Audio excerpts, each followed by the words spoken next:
My actual experience is one of regular anxiousness, of loneliness, and regret. Those are the things that the background noise. Those are the things that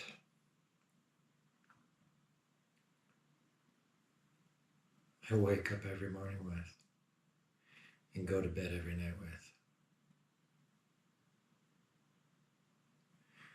Those are also the things that drive me to practice.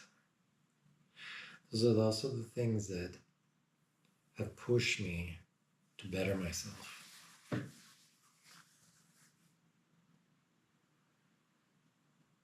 The pain that I felt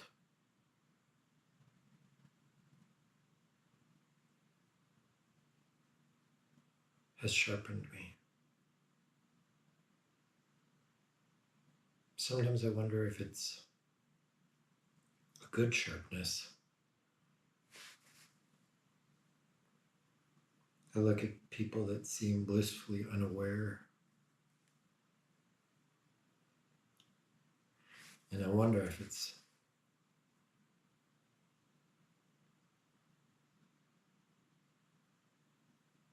actually more embodied. It's actually more enlightened to be indulgent, to be so captivated by sense gratification.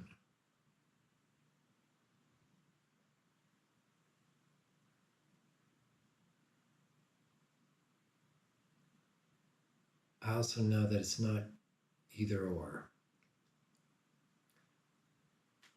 There's a middle ground. For example, being fixated on subtle sensation, on the light reflecting off of the hardwood floor,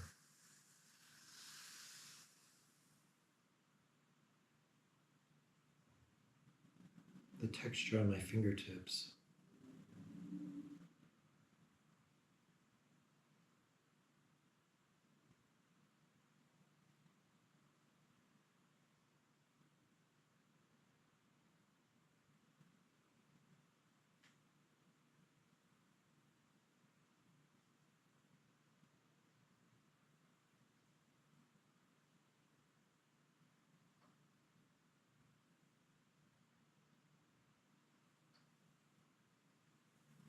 as I fixate in this way on these subtle things,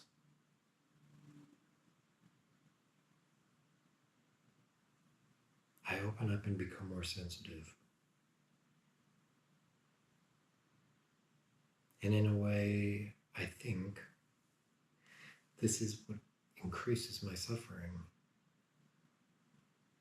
I've always been sensitive since I was young, sensitive to loud voices or strong emotion or my environment being a certain way. I noticed that I could look at things and see them in different ways.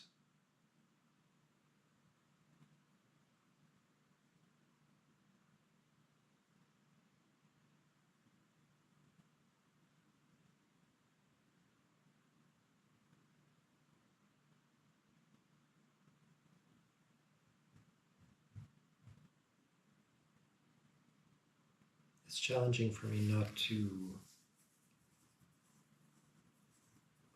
relate my sensitivity to my suffering.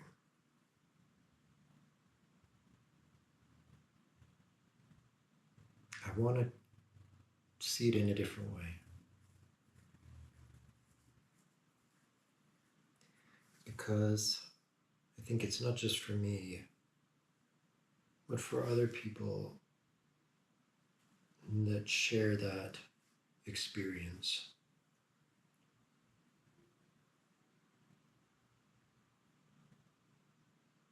I think it's why we think of artists as suffering for their art.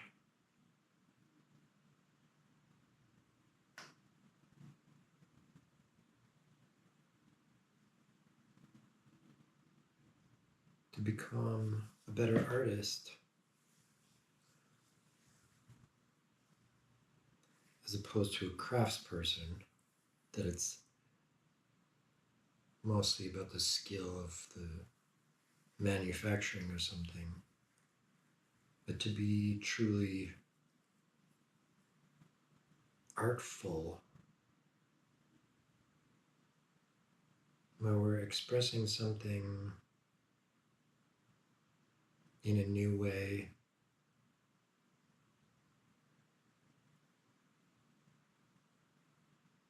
we're making something that was previously subtle,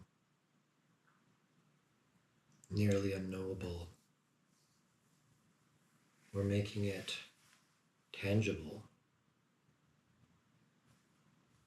so that it can be shared, so that it can be experienced by others.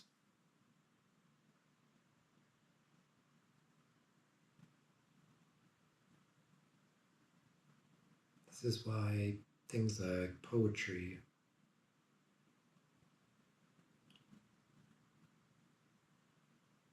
leaves room for interpretation.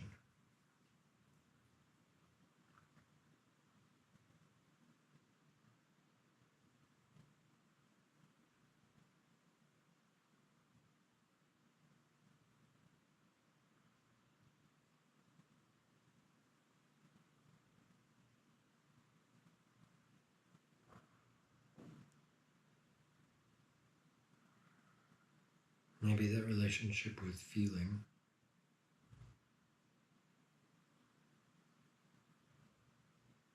with caring,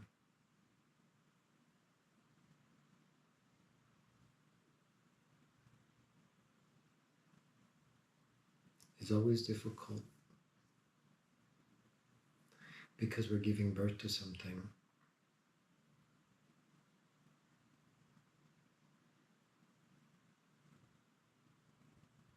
We're bringing something from one world into another.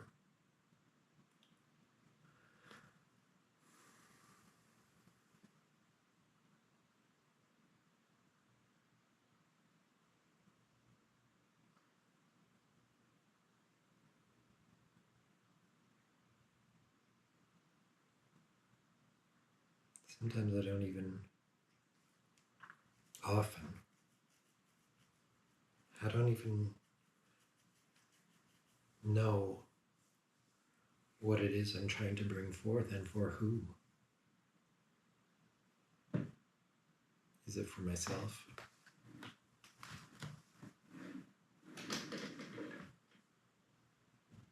Is it for other people?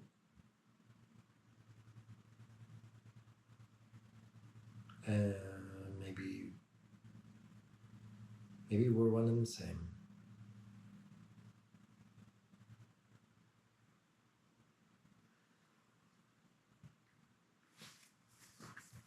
Actually, I discovered that years ago that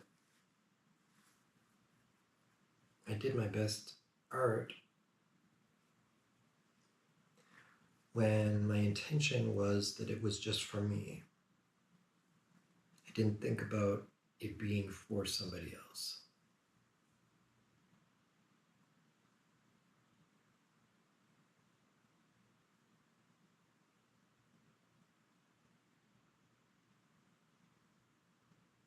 Because when I tried to make it for somebody else, I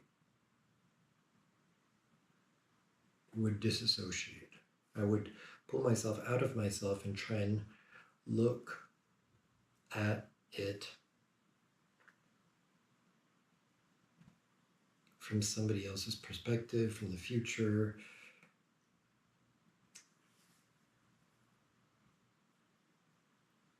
And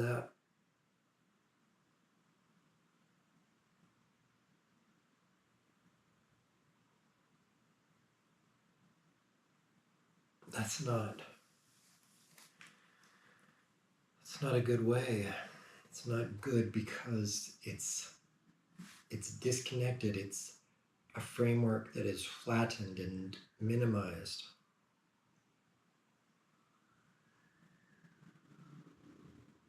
That's going into the projection, the simulation. And it will only be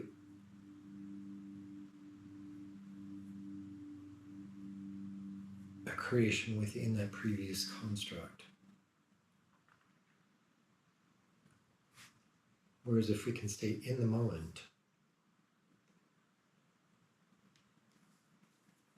then we'll have this infusion of freshness, which is where art absolutely should be created from. That doorway of infinity.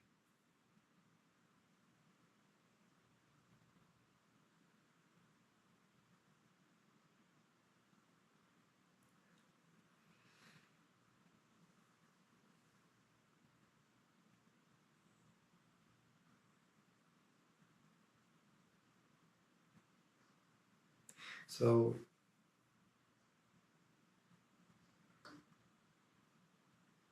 I create for me.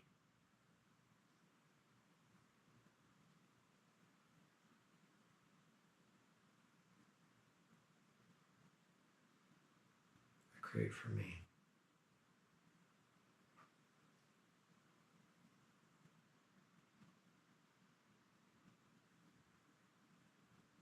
Because that's the only place I can create purely from. I can't create for anyone else. Can't create in anyone else's world or reality.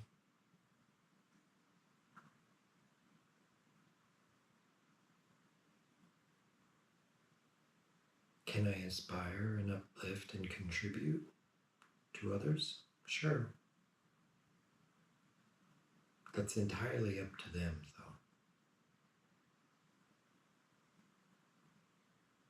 though. And they may conflate what I've done or deflate it, minimize it, put it on a pedestal. I have to let go of that. They will do with it what they will.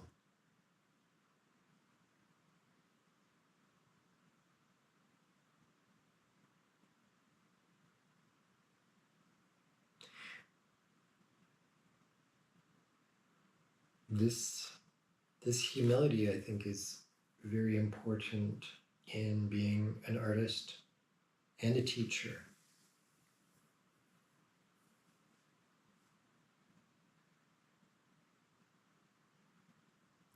Being a coach, counselor, role model, leader, having this fundamental understanding that I don't know somebody else's reality, and I can't create in it. All I can do is share to the best of my ability what I have lived, what I have rendered out of what I have lived. And in this moment,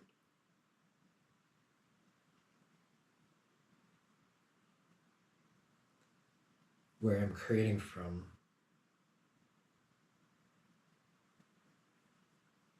is only the things that are relevant from the past. The past that is present and not the past that isn't present. The future that's present and not the future that isn't present. That's where I'm creating from. Thinking from a multidimensional, timeless place where we're in this eternal now. The now is made up of the past that I remember, and the future that I believe in. Now, the past experiences, I've reframed them. Some of them I've made probably worse, and some of them I've made better. Some of them I've held on to, treasured, and some of them I've let go.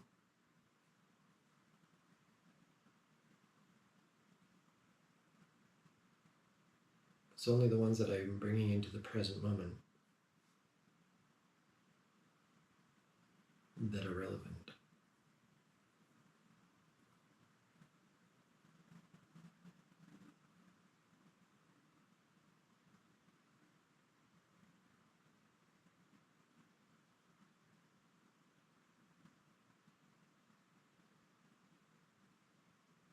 And when my intention is to be an artist, teacher, counselor, therapist, coach, leader,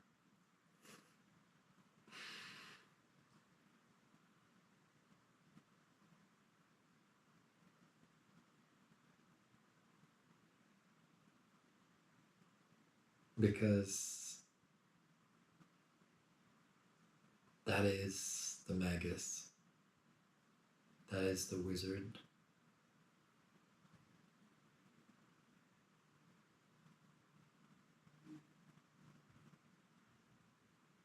who leads by example.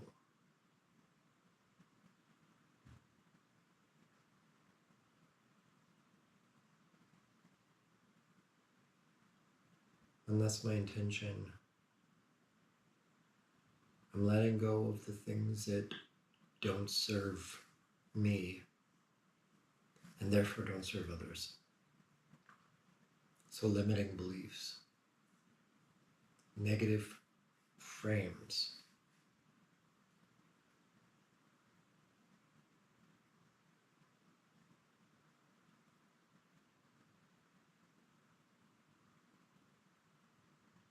so even though the background noise when I wake up and when I go to bed is anxious and fearful,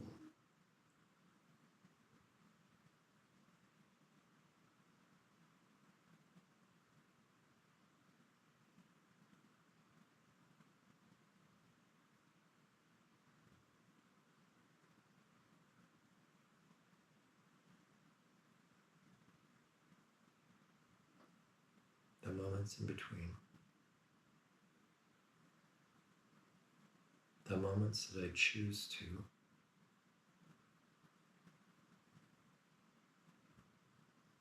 I let those go.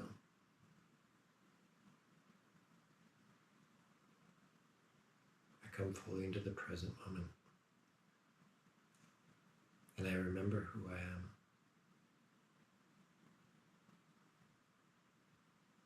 And that is an infinite being.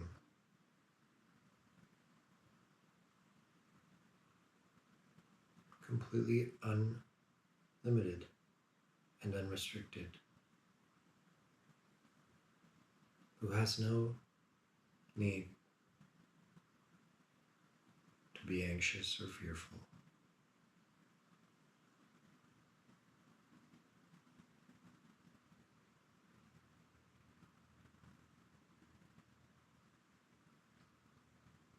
In the eternal moment is everything that I need to be peaceful, to be joyful.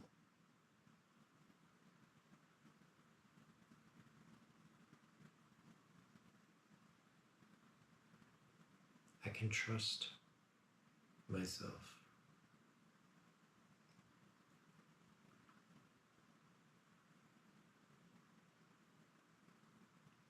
In that moment.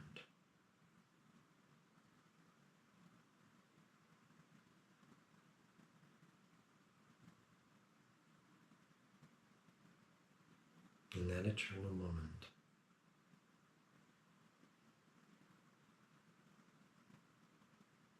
I can trust myself.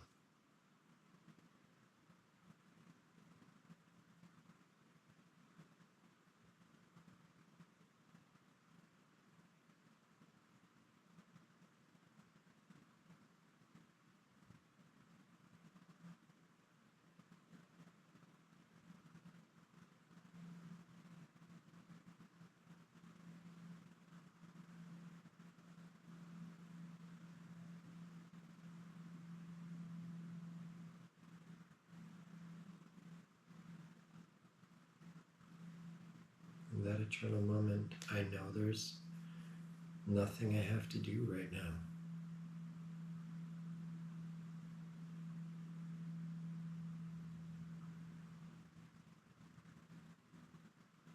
I can just be.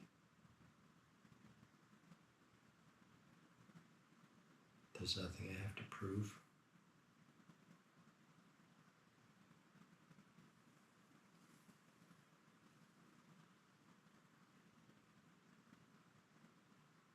I can just feel. I can just breathe. I can be spontaneous. I can be playful.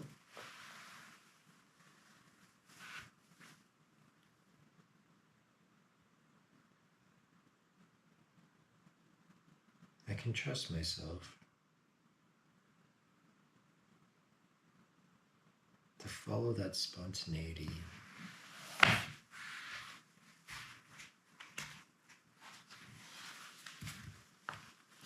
And it not be harmful.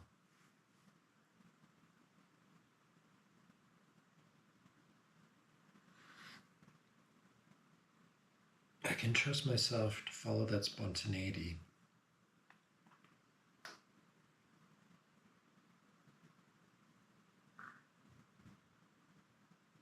And no matter what comes of it, I can respond.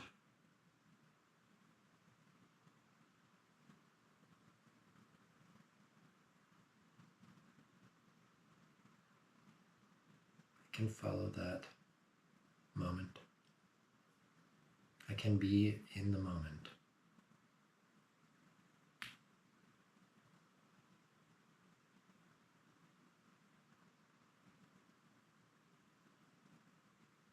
Each moment, which is only one moment, I have everything you need.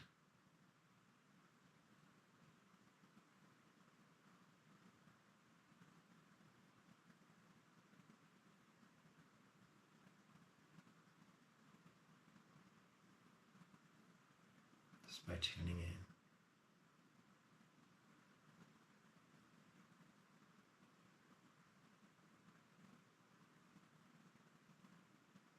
Just by noticing.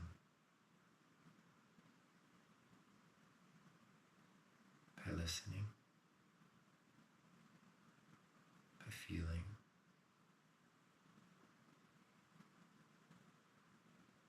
By slowing down.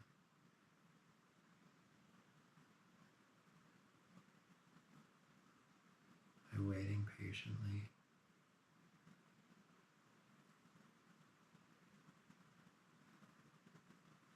Yet not waiting for anything.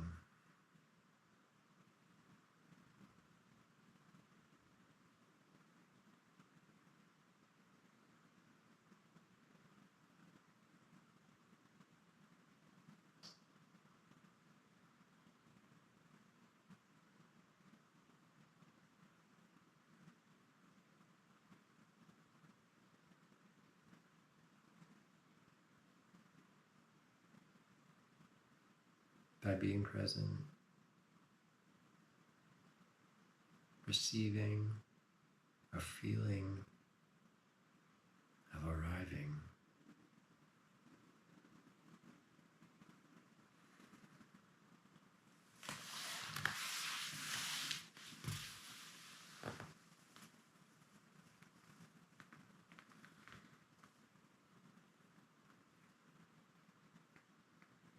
By allowing every observation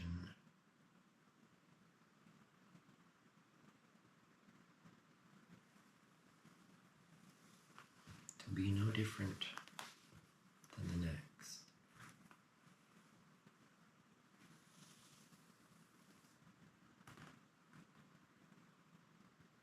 To observe thoughts like clouds just passing through. No one of more value than the next.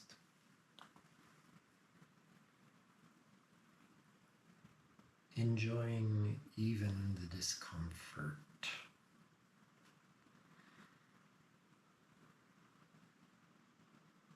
Not preferring one thing over another.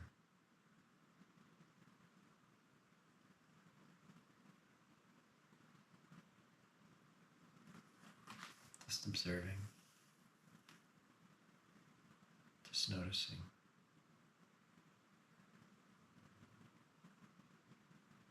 Just being still and listening.